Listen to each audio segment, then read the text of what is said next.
महाराष्ट्र क्रांती news, आवाज सर्वसामान्यांचा। दारव्हा शहरातील वीज खांबावरील हिरव्या वेली देत आहेत मृत्यूस निमंत्रण। वीज खांबावरील हिरव्या वेली तात्काळ काढा, बहुजन मुक्ती पार्टीची वीज वितरण कंपनीस मागणी। दारव्हा शहरातील वीज वितरण कंपनीच्या जिवंत वीज तारावर अनेक महिन्यापासून हिरव्या वेली वाढल्या असून वीज वितरण कंपनीचे याकडे दुर्लक्ष होताना दिसून येत आहे। यवतमाळ ते अकोला महामार्गावर दारव्हा शहरातील अभ्यासा शाळा, मुंगसाजी महाराज विद्यालय, ITI कॉलेज तसेच उपजिल्हा रुग्णालय सुद्धा येथून जवळच असून यवतमाळ ते दारव्हा दिग्रस बायपास रोडवर आहे। हजारो विद्यार्थी, नागरिक वाहने या ठिकाणावरून रोज ये जा करीत असतात।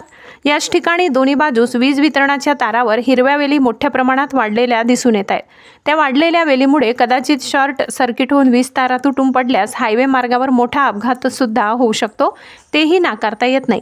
याच यवतमाळ दिग्रस बायपास रोडवर वीज वितरणाचे 2 ऑफिस आहेत, एक विभागीय तर दुसरे शहरी आणि ग्रामीण।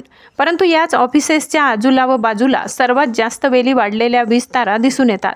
याच मार्गाने वीज वितरणाचे अधिकारी कर्मचारी रोज ये जा करतात, त्यांना हे दिसत नाही का, असा सवाल सुद्धा बिमोद मुधाने यांनी केलाय। वीज तारांवरील वाढलेल्या वेली त्वरित काढण्यात याव्यात, अन्यथा नागरिकांसह बहुजन मुक्ती पार्टीच्या वतीने आंदोलन करण्याचा इशारा बिमोद मुधाने, बहुजन मुक्ती पार्टी प्रभारी दारव्हा दिग्रसनेर विधानसभा मतदारसंघ यांनी वीज वितरण कंपनीस दिलाय। महाराष्ट्र क्रांती न्यूजसाठी यवतमाळ तालुका प्रतिनिधी प्रमोद मेटांगे। बिमोद मुधाने, बहुजन मुक्ती पार्टी प्रभारी दारव्हा दिग्रसनेर विधानसभा मतदारसंघ, माननीय विभागीय वीज वितरण कंपनी यांना अशी मागणी करतो, गेल्या अनेक दिवसापासून, महिन्यापासून येथे जे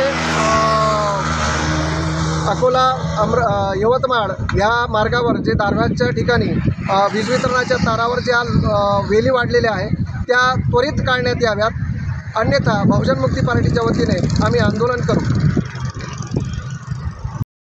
अशाच नवनवीन बातम्या पाहण्यासाठी आमच्या महाराष्ट्र क्रांती न्यूज या YouTube चॅनलला लाईक करा, सबस्क्राईब करा आणि बेल आयकॉनला प्रेस करा।